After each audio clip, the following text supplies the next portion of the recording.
innovations and experiments to create new pools of value, revenue, and profit.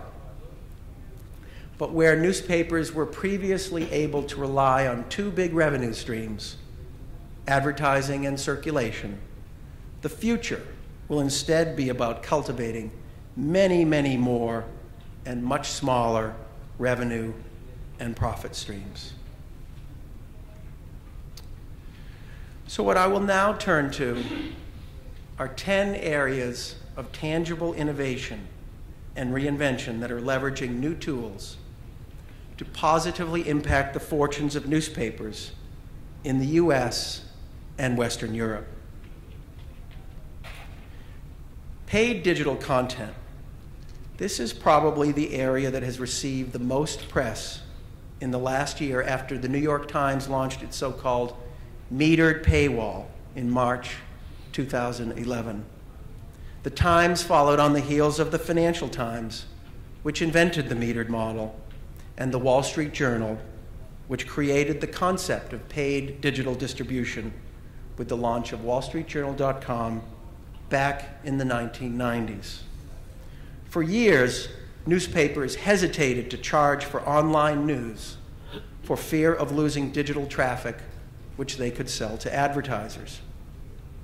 The metered model charges readers only after they consume 5 to 10 stories a month, allowing casual readers to continue to browse and more serious readers to pay.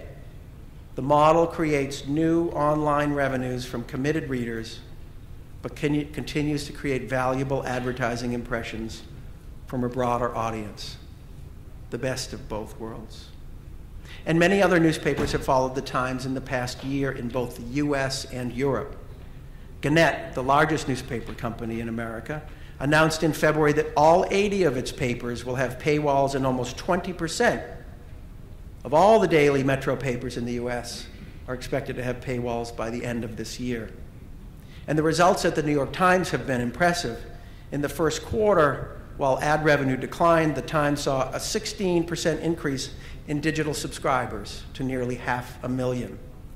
And more than 70% of the print subscribers to the Times have signed up for the free all-access digital plan, giving access to Times content on tablet, smartphone, web, and print. At the Minneapolis Star-Tribune, publisher Mike Klingensmith describes it like this: "We are changing the nature of the customer relationship. Instead of the website undermining the pricing of our content, it supports the pricing of our content. This goes to the concept of creating a membership relationship with the customer, which many newspapers here in Latin America are already doing, most prominently La Nación in Argentina." Number 2, mastering mobile. This is perhaps uniquely American at this point in our development, where smartphones and tablets are ubiquitous, internet penetration and broadband access is everywhere.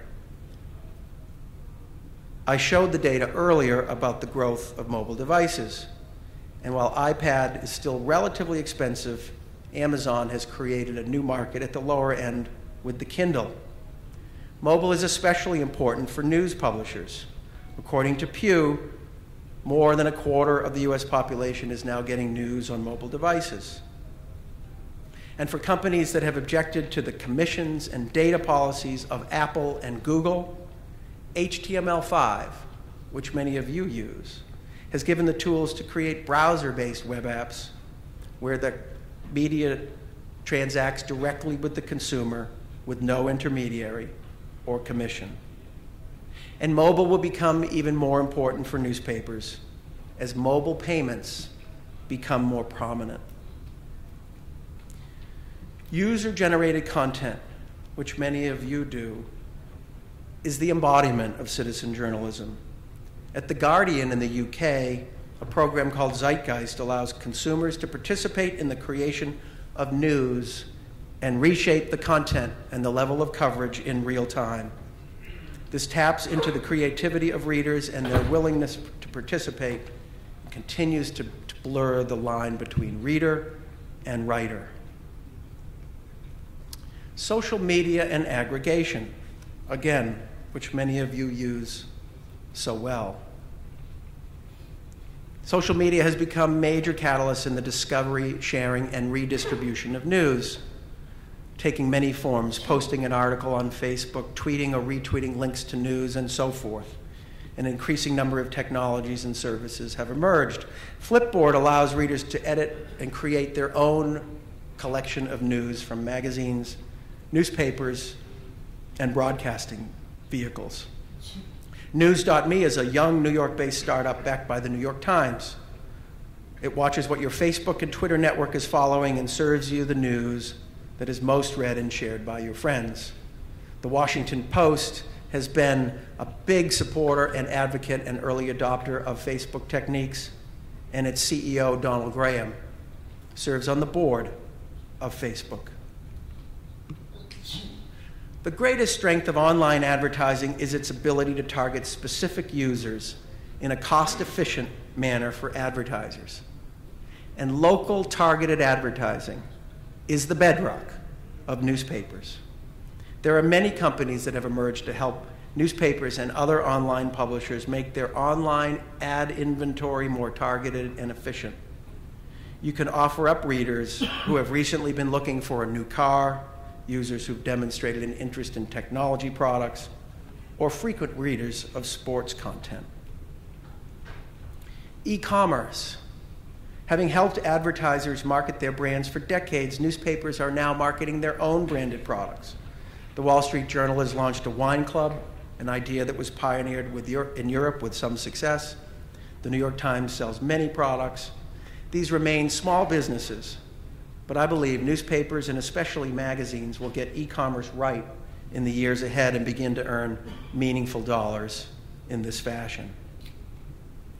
And marketing services.